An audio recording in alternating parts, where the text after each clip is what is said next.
Nous allons voir maintenant les mouvements de l'épaule dans leur globalité. Ces mouvements se font dans les trois plans de l'espace, comme le montre ce schéma.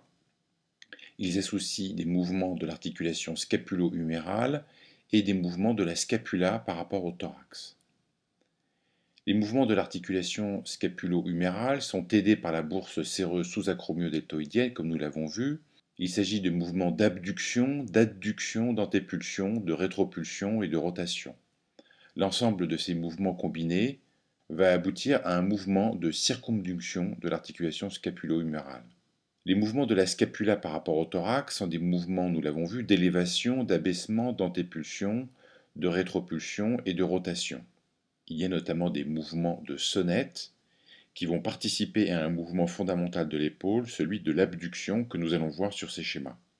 Le premier temps de l'abduction met en jeu l'articulation scapulo-humérale et un muscle dit starter de l'abduction. Il s'agit du muscle supraépineux qui s'insère sur le tubercule majeur de l'humérus.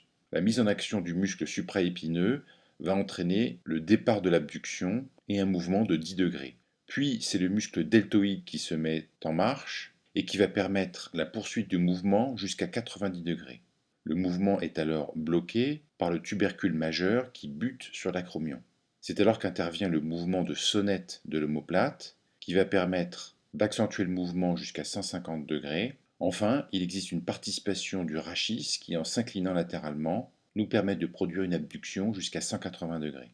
Vous voyez donc comment, lors d'un mouvement d'abduction, plusieurs muscles et plusieurs articulations se mettent successivement en jeu. De la même manière, les mouvements d'antépulsion de l'épaule, qui portent la main en avant dans un plan sagittal, mettent en jeu successivement l'articulation scapulo-humérale, puis scapulo-thoracique et enfin le rachis.